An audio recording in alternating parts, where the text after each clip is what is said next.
We welcome you to the Kingdom of Saudi Arabia for the DAZN boxing show brought to you by AutoZone. And what a scene that is, and what a night it will be Saturday, December 23rd. Perhaps the deepest and biggest boxing card we've seen this century, ladies and gentlemen. Hello, I'm Todd Grisham, and joining me, not one but two former world champions to my left, it is Darren Barker and the Latin Snake himself, Sergio Mora. Guys, so much to choose from for this card. Let's start with what fights got you the most excited. Darren, you go first. I mean, let's step away from the top two for me. I'm going to go Miller-Dubois. There's been a lot said. It's a very intriguing contest. Miller, as always, has lots to say. Is he the same fighter now? We knew what's gone on. 2018, under the influence, he was a tough man to beat, but now has looked slightly sluggish. But Dubois, there's been a lot of questions about his heart, his desire, and commitment. So I feel that fight, first bell, firework. Yeah, but Miller's so heavy. Can he go 12 rounds? Well, look, Miller had a life and death war with Bracamonte. He's a tough Argentinian, but anyone of any decent level takes care of Bracamonte. Miller didn't. It was hard work. He faded down the stretch. And for me, if Dubois can withstand maybe an early onslaught, get to Miller late, that's his best chance, I feel. All right, Sergio, not much gets you excited in life anymore. You've been beaten down. You're a family guy now, but you're out of the house. You're in the Kingdom of Saudi Arabia. What are you most excited about? Bomb Squad! That's who I'm excited about. We didn't hear it once up there, so I like the fact that Deontay Wilder is focused. He wants to make his DAZN debut. He wants to knock someone out. He's going to have a hard time knocking out Joseph Parker, I'll tell you that. Joseph Parker has a hard time. Well, actually, big guys have a hard time with a guy like Joseph Parker. He knows how to move. He knows how to handle size and power. I think this is one of these sleeper-type fights. I'll be honest with you. The fact that Deontay Wilder's only fought one round in over 2 years, and Parker's fought 4 times this year alone. Activity, experience, strength, mental strength, new trainer, all of the above. Maybe it's a perfect storm. First of all, I'd like to apologize to the audio guy for Sergio, who you just blasted his ears out of the truck in the back. But let's shift now to who's got the tougher fight. Obviously, Wallin versus AJ, Deontay Wilder versus Parker. Who's in tougher? For me, I was about to say there, if you're looking at this as 2 semi-finals and the winners face each other, basically what it is. That's basically what it is. For me, Wilder does. Because I'm seeing a real confidence and an aura of real self-belief from Parker. His last contest, Simon Keane is no Wilder, but still, you can only beat who's in front of you. And he looks very good. He looks sharp. You've got to remember, this is crazy. Joseph Parker is still only 31. Yeah. 31 years old. As a heavyweight is nothing. There's not that many miles on the clock. He's had some hard fights, yes, but he can look back at that and think, this is great experience. Moving forward into the twilight years of his career, I'd almost say he's probably peaking now. So for me, Wilder has the toughest test. I agree because Joseph Parker, not only does he have the experience, the hunger, but he knows how to fight bigger men. You know, training alongside Andy Lee. I mean, that's been brilliant. Tyson Fury. He already has everything you need to. So power's not going to intimidate him. Size is not going to intimidate him. He's been in there with some of the biggest punchers at heavyweight. So I think that's the sleeper right here. If we get an upset, that's going to be it. I mean, look, Deontay Wilder wants to come out. You've seen what he says. He wants to come out and get the knockout. He wants to impress on his DAZN debut. Sometimes looking for the knockout, we all know what happens. That's when you look the worst. Yeah, and it seems to me common wisdom says that if Parker goes 12 rounds, he wins the fight. Wilder doesn't win by decision. He's only done it once. Mm-hmm. And when he fought Ortiz, he was so far behind in that fight, looked lethargic. One right hand ended everything. Parker, so good around the ring. He's been in there with top-level talent. I feel like he might have the best chance of the upset on the card. Looking at the full card top to bottom, who do you think has the best shot at an upset? Well, yeah, Parker. It has to be Parker. It has to be Parker. I mean, Miller-Dubois, who's the underdog, who's the favorite there. It's a tough one. Dubois is a favorite. Yeah, Dubois favorite. So Miller there's a bit of a chance there. I feel Caballero against Makhmudov. That's an opportunity there. He understands the task in front of him, Caballero. He's a European champion. He can move. He's nimble. He's quick on his feet. He's got quick hands. That's a good fight. I mean, there's so many. Yeah. I mean, there's so many. Just named the whole card. This is my Christmas present. This is incredible. This is, as a fan, this is what I dream of. I'll just jump in. Somebody I'm really looking forward to seeing as well is Jai Opetaia. against Elisoro.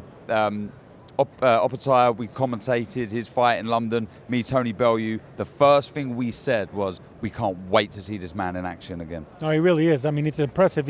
When I watch him fight, it reminds me a little bit of a Dmitry Bivol and Alexander Usyk. I mean, he's really that special, that good. And what a compliment that is. That's the future. Jai Opetaia is the future, man. This guy's really, really, really the goods, and he's a newly minted champion. He's barely getting the experience of that the taste of being the man.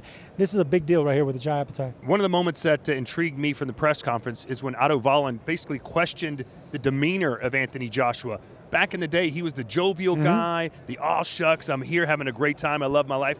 Now Wallin says he's much more stiff, he's more intense, he's not as fun anymore, and he thinks maybe he doesn't love the sport anymore. He's just here to pick up a paycheck. What do you make of his mentality right now? Listen, I kind of have to agree with that, and that's what happens. I mean, this sport embitters fighters, especially once you start losing, because all that praise that fans gave you, they quickly bring you down once you don't lose, and then you start getting bitter. You start hating the fans. You don't hate the sport. You still got to do it because you seem like you're coming from a place of resentment of experience. Of experience. Because I've been there. Every fighter's been there. Every fighter that has tasted defeat, every fighter that has won the championship, lost the championship, and has been there. We know that. So I think a little bit of all that is what Anthony Joshua is going through, and the fact that he's doing it on the mega stage. I mean, so many responsibilities that he has to do. I mean, the interviews, the promotional tours, you see him. It's just, he's been doing it for such a long time, man. I mean, I think he's just probably embittered and a little tired of it. Yeah, and do you know what? It might be a smart move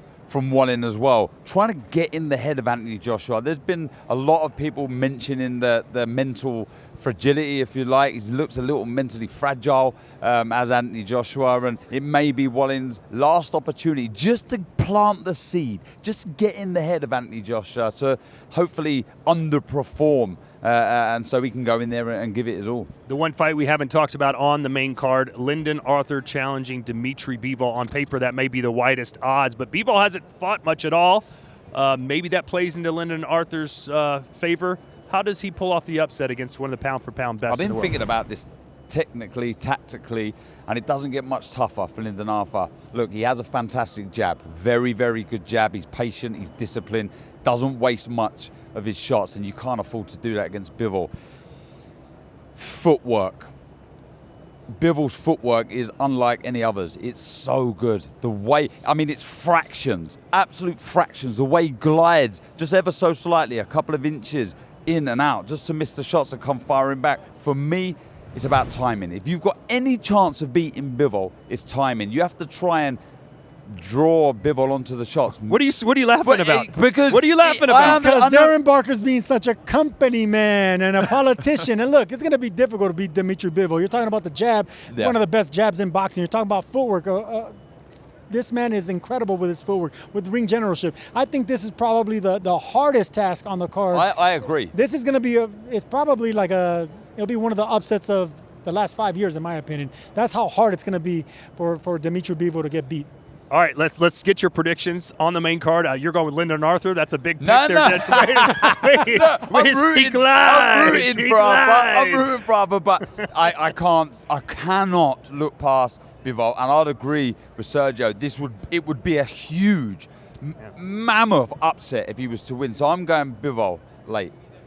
Bivol by decision. Bivol's gone to decision the last 8 fights. He hasn't had a knockdown in who knows how long. So I think he's accustomed to the decision. And you know what? The thing about Arthur, he does have a good jab. He's a big guy. He's been in there with some good fighters. So I think he's motivated for the big stage. So I think he crosses the finish line, but he doesn't win. All right, now let's talk about Big Baby versus the man who says I'm Big Daddy. Dubois finally talking a little bit of trash. He came to life today. Who wins that and how does it happen? Late stoppage, Dubois. I think he's just going to be too fresh. Miller's not the same fighter anymore, obviously, and I think it's a late finish for Dubois. I agree. I think Daniel Dubois knows exactly that this is win or go home. It really is win or go home, even though he is a lot younger. But he has the power to do it. He has the experience now. He's already tasted defeat. He doesn't want to go back there. It's a must-win, so I like Dubois by stoppage. All right, so the co-main event, we talked about how tense AJ is. Deontay Wilder, the complete opposite, smiling nonstop, taking pictures with everybody. He looks like he's on vacation. Do you think he beats Joseph Parker? Yes, but it's a one hell of a close fight, and some people might laugh at that, but it's the inactivity of Wilder against an in-form Parker who really believes in himself. But I have to lean towards Wilder. Joseph Parker has fought 4 times this year, this Saturday, and when it comes to Deontay Wilder, he's only fought 1 round in the last 2 years. Yeah. So you have to take that in consideration. One man's 31 years old in Parker, the other man's 38 years old. All these things you got to take in consideration. One man's been brutally back-to-back stopped on the big stage, and that's Deontay Wilder. So look, all the stars are aligning for Parker. I think Parker had a great camp. He looks lean. He looks the goods. And this is, I mean, he's been here before. He's been a world champion. He knows what it takes to be back there again. So if I say there's an upset here, this is going to be it right here. I'm telling you, Deontay Wilder's going to look for the knockout, try to be impressive too much, and Parker is just sly enough to make him pay for it. We've seen all the reports that AJ versus Wilder's already been signed if they both win. Last time we were in Saudi, we know Tyson Fury already had a fight signed, and he looked horrible against Francis Ngannou. Yeah. Do you expect that maybe to leak into this AJ fight in the main event against Otto Wallin? What's your prediction? No, I don't think so. Look, it may be a bit of a chess match early on between these two. I don't think it's going to be fireworks like some of the fights. I think, yeah, they may be trying to, out-suss each other, but I feel as the fight progresses, I think we're going to see a bit of aggression, a bit of spite, a bit of nastiness from AJ, and I think he gets a late stoppage. I think if we do see that, it's going to be with the Wilder-Parker fight. But in the main event with Joshua, I just think they're too familiar with each other. They fought in the amateurs twice. Joshua won that. He's been a long-time sparring partner. So I just think Joshua, it was a calculated risk while they're fighting Wallin. And, big men like fighting other big men. And I think Joshua's already accustomed to it. All right, there you have it, ladies and gentlemen, our 2 experts.